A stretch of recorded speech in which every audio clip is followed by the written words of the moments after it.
broadcast network, AfterBuzz TV. Over 20 million weekly downloads in over 150 countries, and your number one source for after-show entertainment.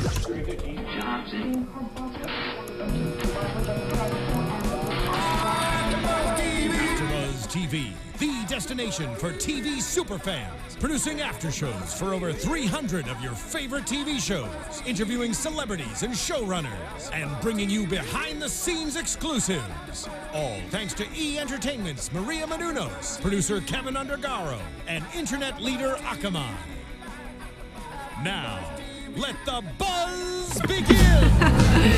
Hello, ladies and gentlemen, and welcome to another AfterBuzz after show of House of Cards, Season 3, Chapters 35 and 36. I am Autumn Chiklis. You can find me on Twitter at Autumn Chiklis, and my lovely co-hosts. Hi, you can find me, well, my name's Pegah Rad, first of all, and you can find me on Twitter at Pegah Rad.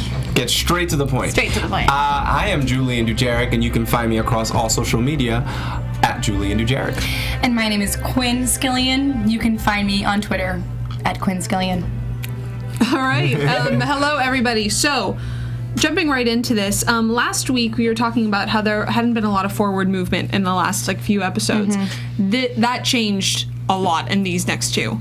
Immediately we open with Underwood 2016. He's campaigning. Well, actually we open with Tom and Kate in bed talking about you are entitled to nothing. Tom is doing his best Frank impression, saying you are entitled to nothing, and then it cuts to Frank's speech talking to Iowa.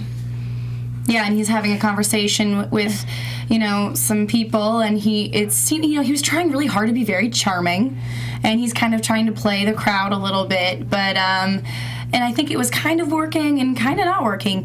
Some people were laughing at him and kind of on board with him, and other people were really skeptical. And I love how when, the phone call comes in and... Oh, I'm sorry. I'm talking about the wrong thing, aren't I? You're talking about the second episode. My bad. The first, because there are two campaigning. They both start with campaign, so I totally get it. Yeah, but this one is where he's actually being remarkably charismatic. Oh, that's right. And then this is where Claire slides him the note. She gets like this crazy news and keeps her calm. She's like, "Can I have a pen, please?" Just writes down 8 troops were killed and passes it along to Frank. And Frank handles it beautifully. It was actually wonderful to see him in this context because we've never seen him campaign. We've only seen him behind closed doors being manipulative one-on-one and kind of going behind people. But now he has to rally. And we're realizing he's quite the... like the showman. He's quite the showman, isn't he? Totally. He was holding court for sure. Yeah. Right. So he's remarkably charismatic, and Claire comes on, graceful as ever, shows him the paper, and he excuses himself politely, basically saying, "I think we've gone over time." And then you have Seth, who basically has this exposition about what is happening, and he's talking about how 8 troops being killed in the Jordan Valley is going to affect Israel, and in turn Palestine, and in turn the United States. And he kind of goes on a little bit of like a rant. It was totally an exposition. He's like, our audience members are probably not going to understand what just happened, so let me take the time to explain it to you, which I'm sure everyone appreciated. With our lovely speechwriter Seth. I really like the way that they explained it. It was very, easy, like elementary. Well, if Russia gets mad, then Israel's gonna get mad. Oh my God, I'm catching on all this. Yeah. And then what I love, It's much appreciated. And then what I love is that he turned it on his head and he said, "You have to say that the exact opposite is going to happen." No, he's like, say everything, just make it sound good. Make it flip it around, give it a twist, make it sound good. So that was wonderful. Then we have a moment between Remy and Jackie. They share a tender moment together, and so there's a little bit of a fire being ignited. It's been going on all season. It's bubbling. Yeah. Just do something already. Well, he did this episode, though. Yeah. Well, but we will get to that later. So he gives the her slowest moving train. He gives her talking points to discuss during her campaign, and she's not really comfortable with it, right? She's like, I really don't feel like, military presence has to be there unless it has to be, blah, blah. And he's like, if you want to be on this ticket, you got to do as we say. This is a very... If you don't want to be... If you don't want to support the president, then you don't want to be his number 2. You know what I mean? Yeah. You have to... You kind of have to get on board, or what are you doing? Absolutely. And he snaps at her a little bit, and then obviously retracts and apologizes. emotions have run high in this episode. All right, now speaking of emotions running high, Stamper and Gavin get together, obviously, to discuss the location of Rachel, which he has done his job. He has located her, and she's dead. Supposedly. I mean, are we convinced? No. I'm not convinced That picture, at all. it was just some, like, gory picture with, like, a Jane Doe. Yeah, I guess they even said that they called her a Jane Doe. It could have been anybody. Her face was, like, completely gone. Yeah, and they said that the fingerprints matched, but I'm not 100% convinced. Not 100% I mean, convinced. you can tell because Gavin has been so uncomfortable, as evidenced with what happens either later in this episode or the next. Can't remember. Gavin has been so uncomfortable with this entire setup. He just wants to get out of there because he knows that this is like he's already in deep, in hot water or whatever. Yes. And so at this point, Gavin's obviously a really smart guy. I think there's like a million ways he could spin this. He could have done this to fabricate the whole thing just so he can, get the hell out of Dodge. Yeah. I 100% agree. I did not see her death coming, and I think that she's too important of a role in Stamper's life to be gone from the series forever. And especially, like you said, as evidence with Gavin admitting everything. That's later, obviously. We're jumping, but to Lisa. We assume you've seen it, so yeah. If you're watching this, spoiler alert, this whole episode. So anyway, Stamper obviously throws a fit, gets back on the bottle. No longer is on the syringe. He has just gone straight to the bottle. And he loses his mind. He goes at it. Surprised me because I thought Stamper wouldn't have believed that immediately. I thought he would hold on. Yeah. Right. So it was interesting to... Or maybe he kind of was ready for it to be over. I don't know, but it was crazy to see him in that bar because Doug is just so in control all the time. You never see, he doesn't go beyond this. He's kind of just like, and then in the bar to see him get like mad and angry and be drunk, I'm just like, whoa, we've never seen this Doug before. And it's an insight into what Frank has talked about before. And I mean, this person has obviously existed. There's a reason that he ended up seeking help. And it's our first insight into that other side of him. And later, which we'll get to, he says, I am not Peter Russo. I'm no Peter Russo, so we'll get to that. Yeah. He doesn't know how Peter Russo really died, though, right?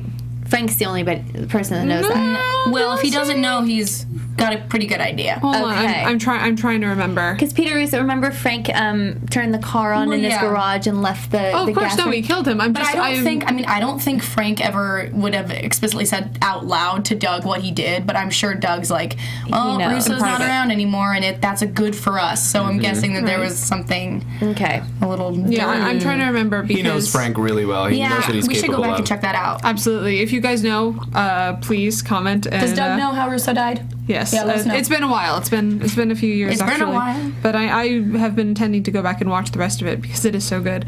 All right, so back to the politically heavy stuff. Israel wants to blame Palestine naturally for the explosions in the Jordan Valley. They clearly do not feel safe. They are thinking of retracting what they have obviously agreed to. And Claire has her meeting with the ambassadors, basically saying, please hold off until we have evidence.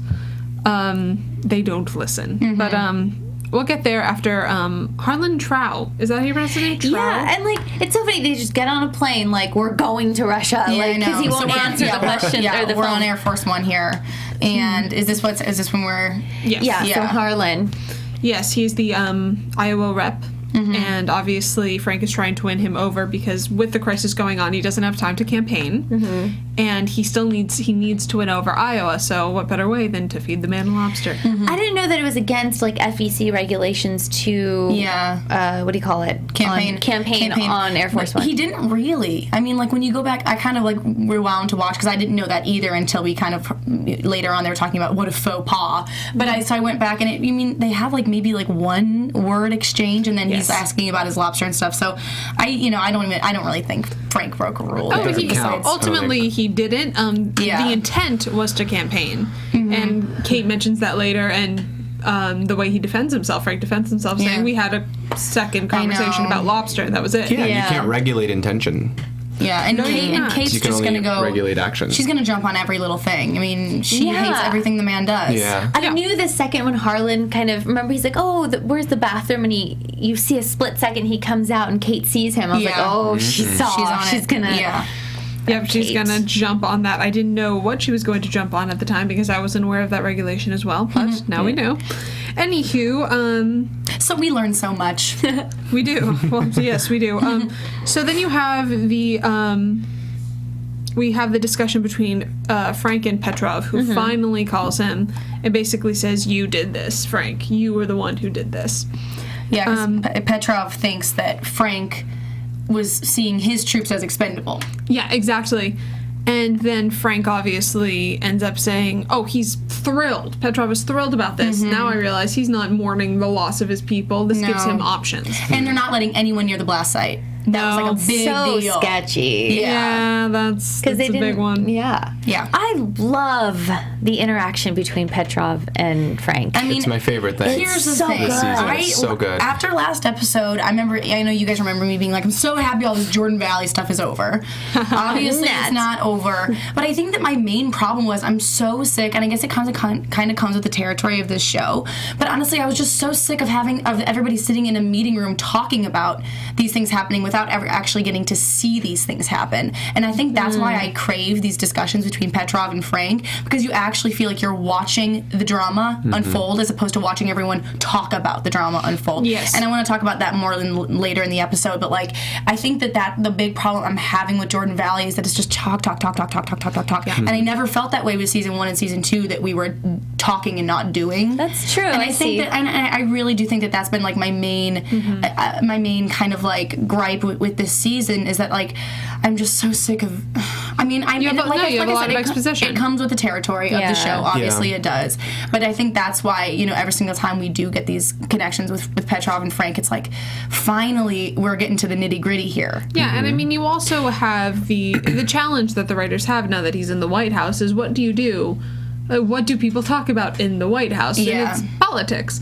So the question becomes, how do you set up political drama that is entertaining but also believable and accurate? And so they try to give us a little bit here and there with the romances. They try to keep that's kind of a way for the to keep us intrigued amidst all of the legal jargon that's going on. Yes. And I understand that, but I really do feel like in season 1 and season 2 it was really, really fun to watch people fight back and forth, whereas like this season it's not so fun to watch people discuss something in a meeting or over the phone or right. Of Well, course. when you get to that level, when you get to 2 world leaders discussing something that affects many, many people, there is no filter. There cannot be a filter because again, this is something that will change, could potentially change history, and so absolutely, I was expecting that to happen. Oftentimes, in political thrillers, when you get to that level, it's you kind of are left wanting more. And I do agree with you. I love their interactions because it is so true. It is so heightened, and it's my expectations were met and exceeded, really. Yeah. This next episode, which we'll get to, was a great episode. Excellent, and the discussion between the two of them was so tense and powerful, and I loved it. But we will get there. So on the phone, they were sorry about Petrov and Frank. They were kind of going at each other like, no, it was the U.S., no, it was Russia. Well, you guys are trying to just get sympathy, and no, you're trying, like, you think our men are expendable. So they had that kind of back and forth. Right. And is that when Petrov hung up on him? Yes. Okay. Okay. That is absolutely when Petrov hung up on him, and Frank was kind of horrified by that, understandably. And then you have, obviously, this conversation between Claire and Alexei. Wait, I want to talk really quick about Doug throwing up, because that happened in between here. Okay. I thought it was interesting, really fast. Doug vomits, keeps drinking, but he tries to clean up his vomit like really half-assed with his cane, and I just thought that was really interesting. Kind of like this half kind of measure, this half clean with the cane, and like kind of just really showed kind of his fall from grace. Even for a drunk person, that's pretty bad. Yeah. So I mean, he's so incapacitated in like every way. Yeah. And I just wanted to say that. Anyway. Yeah. No, absolutely. He's and a I mean, rag. we have definitely seen Doug at his lowest. Yeah. In this episode, for what we've seen. That Rachel. Yeah. That women. Women. Well, we'll do it to you every time. Not Claire and Alexei. Claire and Alexei. So, right. This is a big bomb to drop. I guess, literally, metaphorically. But Interesting choice of words. Sorry. Pun not intended, I promise. But in all seriousness, Alexei implies very heavily that Petrov did this intentionally and that this was an inside job, and obviously draws upon the evidence of why do you think that no one is being allowed near the site. This is obviously giving you guys options. This implication obviously causes Claire to go back and tell everyone, because if this is true, then holy shit. Palestine can't control Hamas if Israeli's troops cross into the valley. Yes. That was, I believe that was in the conversation between, was that at the table with That's everyone? where I have it with Claire and Alexei at the end. Okay. So, right, this is a big development because it ultimately leads to Frank asking Claire if she thinks that she is certain. She says yes. And he says, we're deploying troops. Exactly, right away.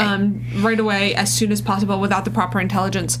50-50 chance. That's ballsy. Yeah. Now, they were deploying and troops. it's weird to see Frank make such a big move so fast. Yeah.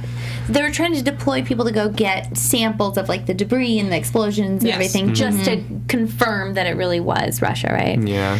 So they could see like where the parts came from. But just the risk of those people being caught. I mean, the implications of that alone, just man, I can't imagine how like the different scenarios that are playing out in Frank's head as to what the possibilities could be. And so, it's definitely a ballsy move, very bold on his part. Yeah, and it obviously also says something about his trust in Claire. Because she ultimately, obviously, that is not the reason that he makes that decision, but it definitely had hand in it. Yeah. Well, he asked her, "Are you certain?" Yeah. What more could he ask than that? Except for complete certainty, because there isn't always certainty. Exactly. So now we have Remy getting arrested. This was a crazy scene. This was so bizarre. very interesting, and I was wondering if they were trying to make a comment about race. It seemed like that because they had the kind of like them being like brother, like don't call me brother, that kind of whole thing. And also he's like, why did you pull me over? Why did you pull me over? So I was wondering, though they haven't really followed up on that yet. But I mean, maybe it's just something about Remy's mental state. That also seemed to be it a little bit because he's kind of falling apart. Yeah. He is. I think Jackie being married is really getting to him. And being happily married is driving him crazy. Oh, as it is when you're very much in love with someone and they're in love with someone else and married. And I think I always appreciate when social commentary is made in fiction. I think it's a great way to drive the conversation, but I don't know that it was that well executed in this particular instance. If that was the intention. I'm not sure. The only reason I brought it up at all is because he put so much of an emphasis on why did you arrest me? What did I do for you to arrest me? Yeah. And so I was just kind of going, is the implication like because you're black, or is that because were you speeding? I wasn't. They didn't clarify. I guess. Right. If I was speeding, give me the ticket. Just give me the ticket. And then I was like, does he need? I don't know. We don't have any closure. We're not sure. I saw it as a conversation about race. I didn't really see another alternative, because those questions weren't answered. Yeah, I saw that way too. So. And also, we've never. I mean, House of Cards as it is right now, with having all these women in positions of power, I mean, they fantasize a little bit about a more equal White House, you know what I mean, already than we have. So I think it's interesting that they would have done this, because we don't really see a whole lot of, we haven't really had a lot of talks like that about, kind of civil right kind of issues, and we just haven't. They romanticize it a little bit. Well, we talk a lot about I'm there, guys. I'm in the White House discussing. But all joking aside, they do talk about homosexuality to a certain extent. They've talked about powerful women, but when it comes to race relations, it has not really been addressed. Yeah, that's why I thought it was so random. It's not. I think it's a hot button topic, so I can understand why they would ultimately bring it up in the context of the show. Yeah, it just seemed a little bit out of nowhere, but maybe we're reading it all wrong. Maybe it was about something completely different. Maybe we're racist. Maybe we're just trying to pick something out that isn't actually there. But just because Remy has been in the show for 3 seasons and it's never been a problem. I don't think his race has ever. Maybe it has. Maybe I'm forgetting something. For me, it was a tool to break Remy down a little bit so that he could go see Jackie. And just to kind of show that he's, things are weighing pretty heavily on him right now. Like he needs her. He has nobody else to turn to. That sounds regardless of whether or not it was about race, it wasn't about race. What it definitely does is break him down. He goes to see Jackie and kisses her, obviously. He's so lonely. But like her husband's right upstairs. So like hard that is for him. No.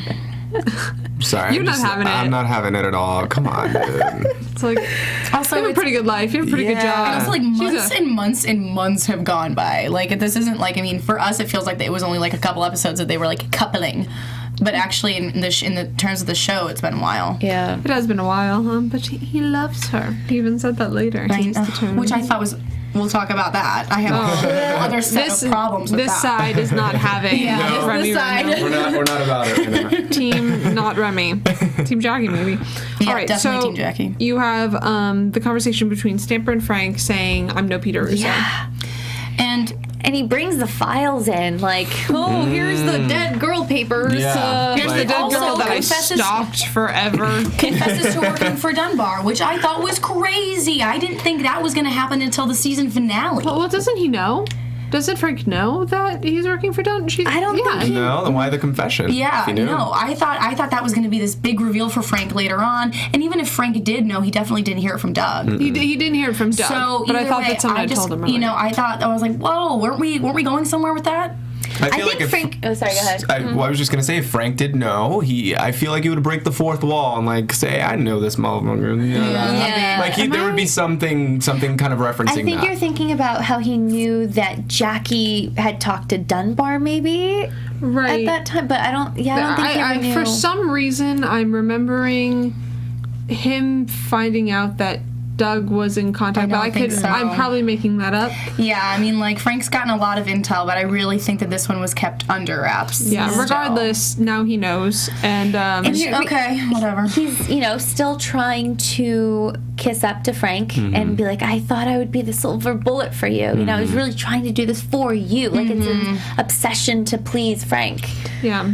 You know what? It was really sad to watch him just, like, put his head on Frank's knee. It actually was really, really pathetic. Oh, horribly pathetic. And you guys are probably right, because obviously when Doug leaves, he gets on the phone with Heather and throws shit down. Oh, yeah. Right? Basically, he was so mad. What was the quote? So angry. I will put you in your fucking grave, was the quote. Yeah. I just loved it. I love that, yeah. I love that. But again, like, here I'm wondering, like, does this, I don't know, this entire time, Frank choosing not to have Doug on his team, I think it was because Doug needed some serious rehab time, but I also think it's because, Frank looks at Doug and he sees a problem. And I'm wondering, and so him getting so mad at him, at Dunbar for working with Doug, I'm still wondering where that's coming from. Is that coming from a place of caring about Doug? Or, because I don't...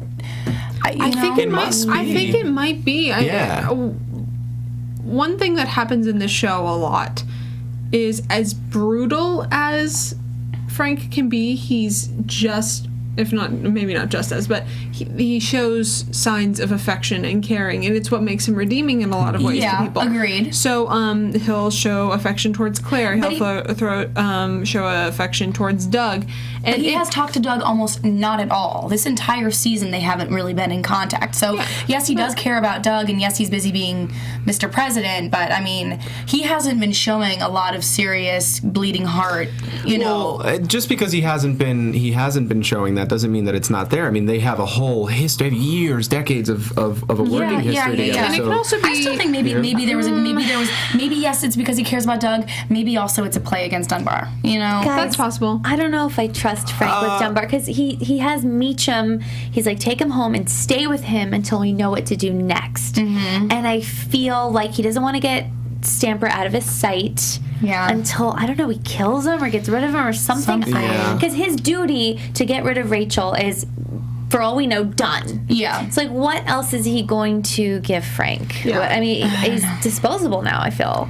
Even if Frank does care about him as a friend, He cares about, like... we know who Frank Underwood is a character at this point. Very true. He knows too much. And he was working for the enemy. He was working for... So I think that there's something else, that him getting mad at Dunbar was like a kind of power play, or, I don't know. Or make it seem like he really cares, so that when he her actually... face was She was terrified. frightened, Yeah. She was absolutely terrified, as I would be, by the way. I would be. Did not want to be on the receiving end of that lecture. No, her face is just like, Yeah.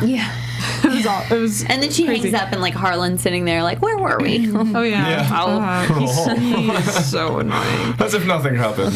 Yeah, Harlan Trout. That's a funny name. it's perfect for his drow. Round body. Yes, and I happen. By the way, it's also very possible that there's something else going on with Doug just because of the Peter Russo comment and the fact that Frank did kill him. So they might be trying to draw haven't said parallel. the R word in a while. Yes, and the fact that he brings that up is definitely significant. Anyway, let's move on to the bad agent. So obviously we're in the Situation Room, right? Yeah. For this, That was And tense. That was hard. We kind of knew it was this is coming. actually another thing I wanted to talk about in terms of all talk and no action. We didn't even get video footage cut out. Like, that annoyed me. Oh, like you wanted to see like I felt like this was over so fast. Nothing was really built up. It just kind of boom happened, boom, he's dead, whatever. Yeah. And I was just like, we could have gone and been in, actually in the middle of the action on the screen or something. I was like, I feel like that wouldn't have been in conjecture. It would have been kind of against the style of the show. but here's the thing: I don't care about breaking the rules if it makes it more interesting. Okay, that's fair.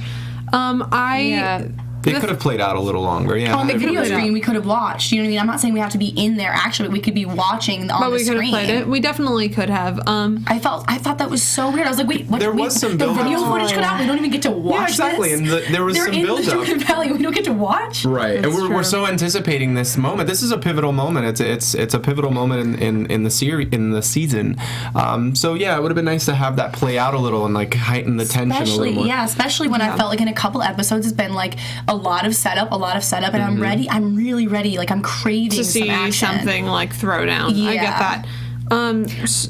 Yes. I did like seeing Frank's reaction where they're all listening and then you hear the like Yeah, that. I mean, Kevin Spacey. Tense. Yeah, I was about to say. We don't talk about Kevin Spacey enough. Kevin Spacey, we love you. So good. Come on our show. I'm just realizing how badly I feel about that because he is the show. He's excellent. I think the reason we don't talk about him much is because it we goes just don't without need to. saying. It goes without Yeah. saying. Goes You're so without right. saying that he is remarkable in his portrayal, and it's a joy watching Anyway, both of them.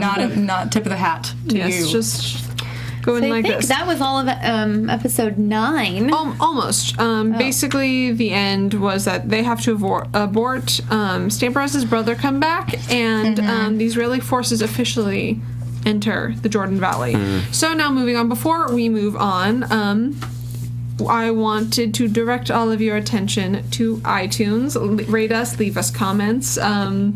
Tell us whether or not Doug knew about, or Frank knew about Doug, or I guess we don't. Yeah, But, and also I want to know what everybody else thinks about Remy getting pulled over. I would really love to Yeah, I'm see curious. what the public has to say. Yes, so go on iTunes, rate us, comment, subscribe, all of that fun stuff.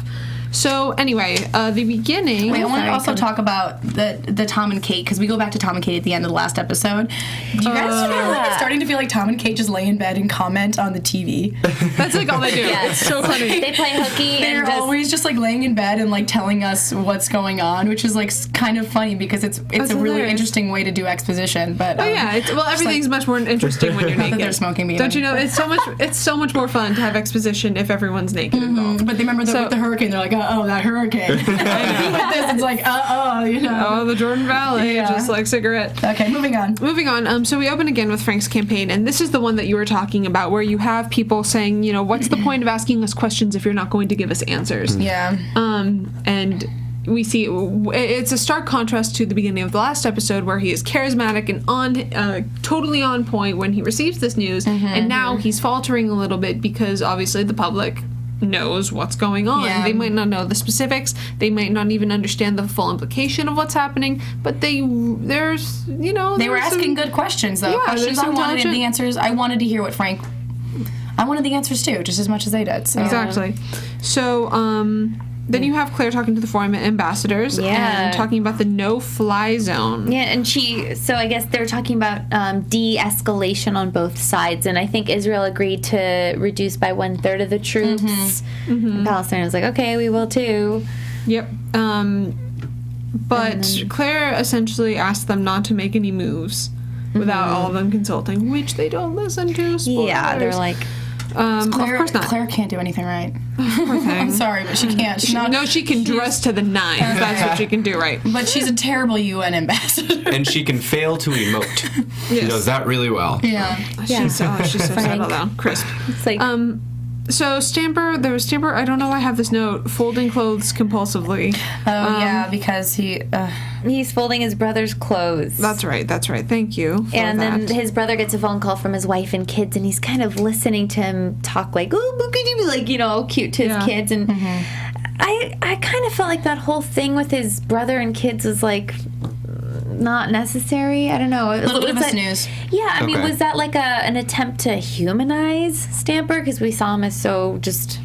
Well, I think Frank it's off. definitely going somewhere. I think this is just the beginning of... We already saw, Well, if it was an attempt, it was a failed attempt because I didn't feel. I actually felt like as if he was dehumanized after that interaction. Like It's he's just true. like, you have kids and that's good for you, but I'm an animal, a political animal, and I'll never have birth children. The only time because he's a man, but he'll never have children. The only time I actually did think it was rather sweet with him lying on the couch and the kids throwing the little paper and him like throwing I it thought back. that was sweet. That was a nice touching moment. and, but that's and he was like, way- But that still doesn't. Wait, to did we me, talk about... Oh, it doesn't Yeah.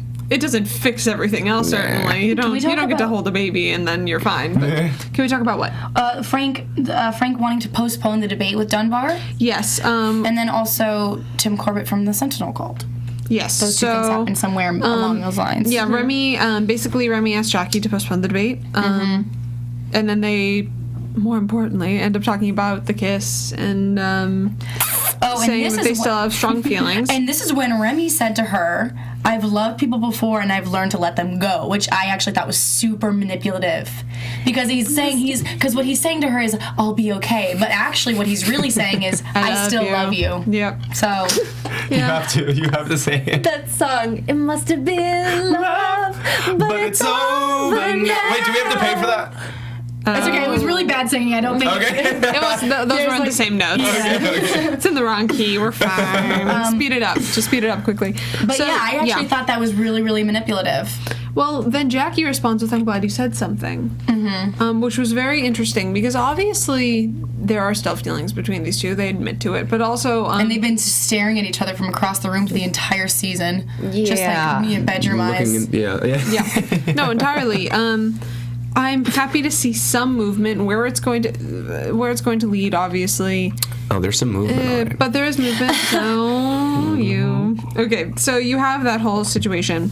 And Frank calls Tim, and he basically says that Tom approached him to talk about the book, which surprised me. Ish. Like, what I mean by it surprised me ish was Tim just kind of came out of nowhere. Yeah. But Yeah. his presence Which he actually did last season, too. was like, oh, hello, I'm Tim. Yeah. But He just kind of pops in and out. Exactly Timmy like Tom. that. Ho, ho, I'm Tim. Oh, Tim. I like this guy, though. I really do. He seems so genuine. that's a breath of fresh air then, because Yeah. genuine is not common in this series. So we have that small moment, and then obviously it is announced that Israel has introduced a no-fly zone. And Oh, also, wasn't that weird when Frank was lighting the cigarette and he was smelling the gas on the range? Oh. Yeah. I blinked, so I missed half Yeah, no, of it this. happened like right after this. Right after he probably talked on the phone, or no, I don't know what happened. Frank was under a lot of stress. I just know so he needed to get a whiff of something. He reaches the bowl down, grabs a cigarette, Yeah, I fills up remember his that. little, ashtray with water or whatever, and then he just goes to light. He lights the cigarette on the range, Yeah, I and then remember just like that. stays down there a little too long. Oh, yes. And then No, I Claire's like, remember. "Oh, you have a call." He's like, "Oh, okay." Yeah, and then is that why he starts coughing right as he approaches the podium? Right, yeah. Probably, considering he just Inhaled gas. inhaled gasoline Yeah, and smoke and weird. tobacco. That was strange. It could be a symbol of his self-destructive nature. It could be a lot of things. Let us know what you think. Or they needed to fill time. Or they needed to fill time. I don't think so. I This don't- was yeah, a I don't long know. episode. I don't know that they do that. Yeah. I don't ever see that ever happening. Happening? Like, oh, we don't have enough to talk Yeah. about on the show. Yeah, exactly. With like the cough. 30 plot lines. Yeah.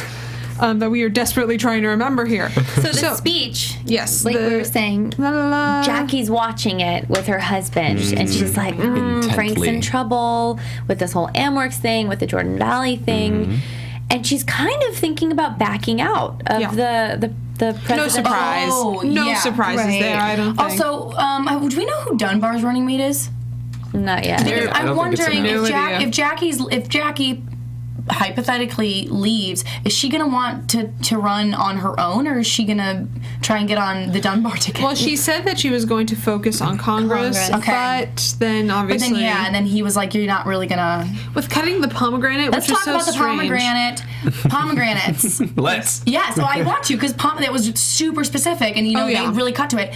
Pomegranates are a sign of fertility and abundance. Yeah. And him kind of hacking away at that, like, I'm wondering if that's maybe kind of like some kind of foreshadowing, because along with this marriage came obviously a beautiful apartment. Did you guys see that? Yeah. Oh my gosh, that was yes. the first thing I noticed. I'm like, First of all, damn, I was like, I want to live there. Heart This surgeon. beautiful apartment and the kids. She got the kids along in this marriage, and that's been a really big deal that she's now a mother or whatever.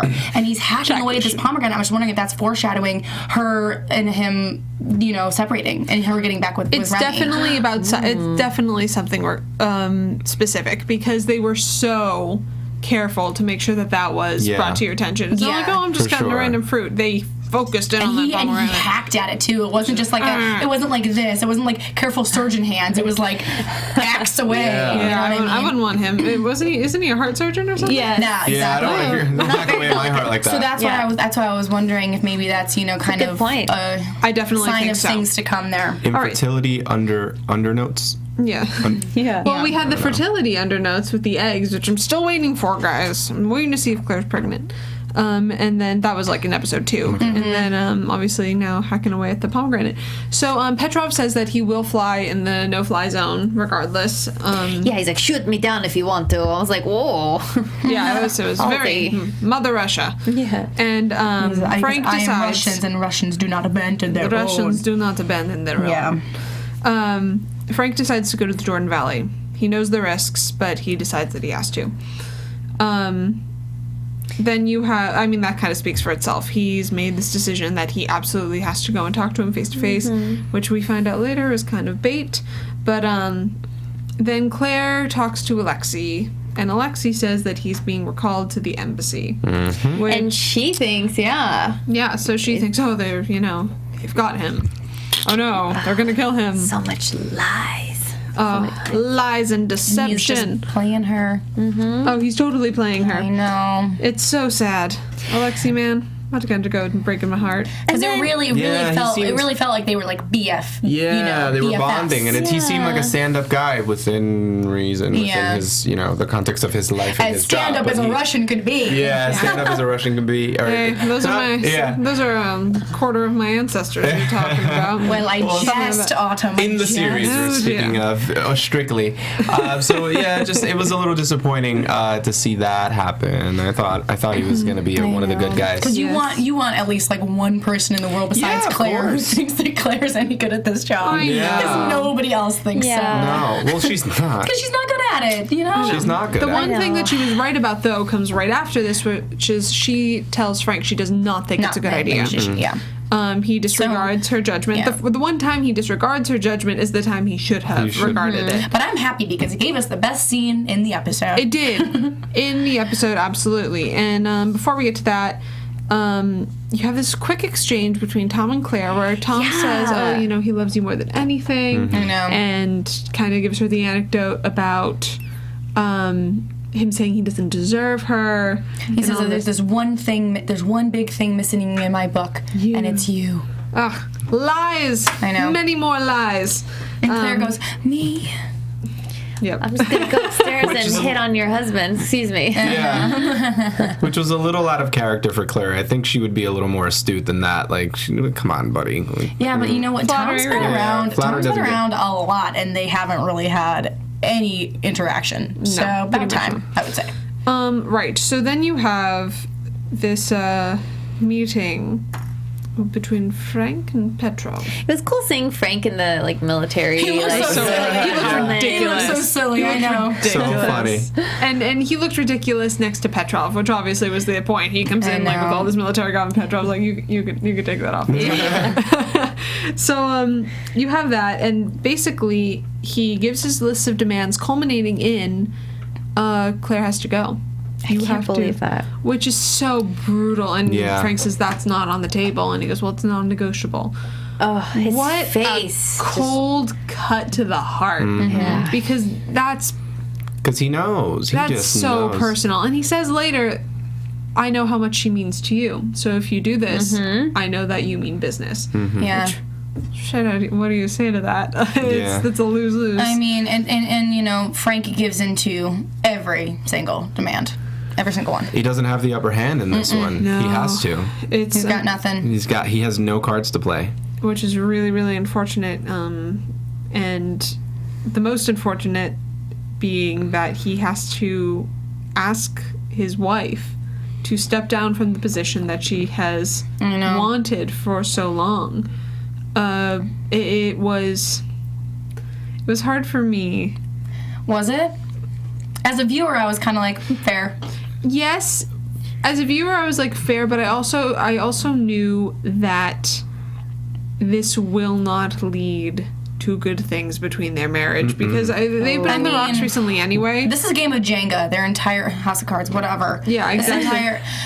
This entire episode is just going like, ooh, maybe we're gonna be okay. Maybe we're gonna be okay. Nope, that's a little bit wobbly. Oh, maybe we're gonna be okay. But something's got to give. I talk about this a lot. The levee has to break at some point, and I think it's getting there. It's getting there. Yeah, it's now. We're gonna see a separation here. Yeah. Personally, I think it's great to not have her be in that position anymore. I don't think she's very good at it, but and it's doing so much more harm than good. I'll say logically, I think that way. Personally, just seeing her face and how really visibly distraught she was really got to me, and I think that's maybe what you were talking about. That's what I'm talking difficulty. about. And also, of course. I was talking less about from a political standpoint what would be the best move, because his hands were tied, and ultimately probably is what's best for the. It's the smartest decision for sure. Exactly. Absolutely. That's why you're kind of like, well, at least this is not the worst thing for Frank. Yeah, but what's hard was on a personal level, watching. Her because her sales are so deflated. I mean, just the way it's been all season, she's kind of been slowly coming off of her, high imposed horse, and we just kind of see her fall from grace this entire season. Yeah, and to a certain extent, both of them do. But the thing that's hard with her is she doesn't get the glory that Frank has gotten all of this time. So she's really feeling like she's been feeling for a while like second fiddle. And this was finally her chance to prove herself and shine. And for a while, it looked like she was the one good thing to happen in the Underwood administration. Yeah, for a little shining little moment. For just a moment, and obviously that has collapsed. But I think it just goes to show, especially with her saying to Frank, I'm not sure he should go to the Jordan Valley. I mean, she is a better first lady than she is a UN ambassador. Absolutely. She didn't have the experience. And also, Petrov brings up, frankly, a good point, but ruthless, as he calls himself, in that conversation when he's talking about how your wife blinds you. Yeah. And she is too sentimental, basically. And you and I, the two of us, were ruthless. We are people who, he talks about his stab wounds. You're like, yeah, how very manly. He just lives up his shirt. I have scar on stomachs. I killed the bear with my bare hands. Could you kill a man with your bare hands? I think so. Did he kill a man or a bear? Oh, no, he was a guy. Wasn't it? A dude. Because he always talks about how he got into the fight and got stabbed, but he never talks about the fact that he actually killed that dude afterwards. He always leaves that bit out. He killed.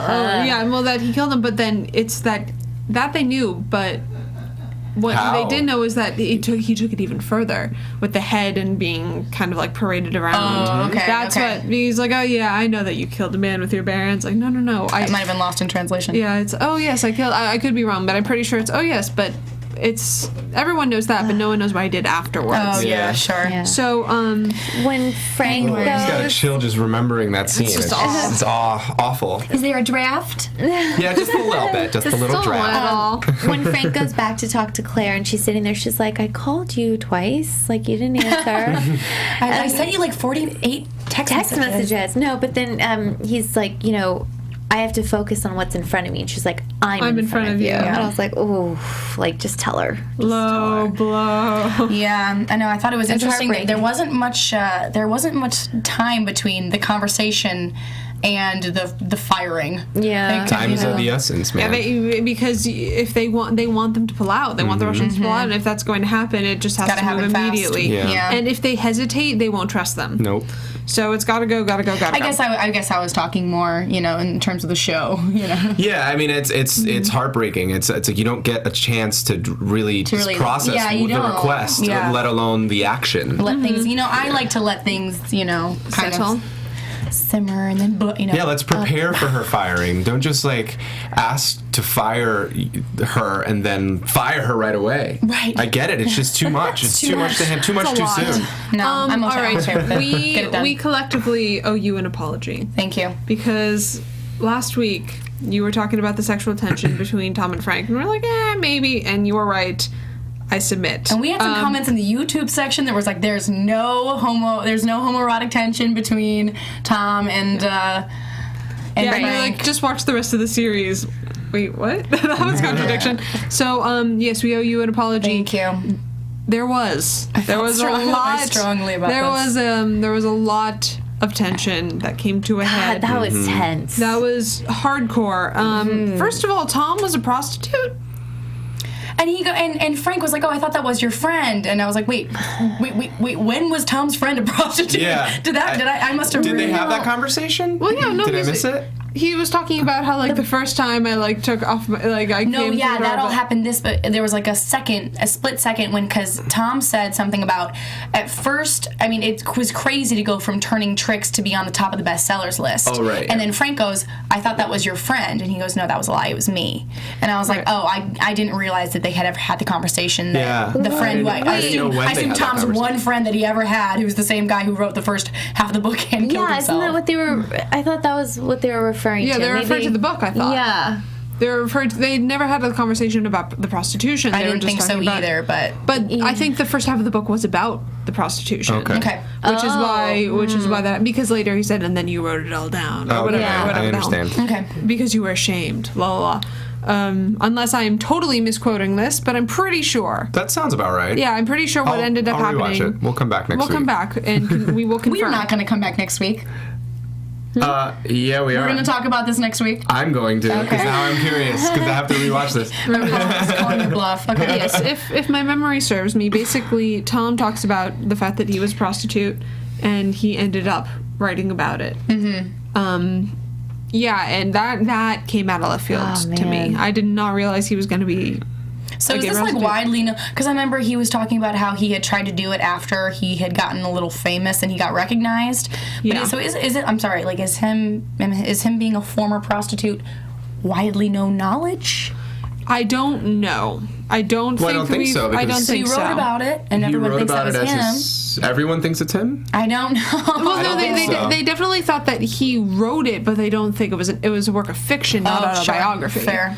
So Frank was able to put two and two together, obviously. Yeah. But he wrote a work of fiction. Right. That he told Frank, the first half of that, my friend who also killed themselves wrote, when really it was him writing about his experience as a prostitute. The public doesn't know. They're not privy to that. No, if the public knew, then Kate would know, and Kate would not be sleeping with him. So they have this whole male prostitution thing, and obviously Frank makes a bit of a move. He's like, at first I was like, are they holding hands? Because it kind of looked like Frank was going him. that he was like doing like that, and then I was like, clever, huh? Yeah. Clever shooting. It was, just the way. The little. And he's like, we can pretend to be friends. He's like, no, I am real. Like, I know. Oh my god, I was just like, because he was talking about how he just betrayed Claire. Mm-hmm.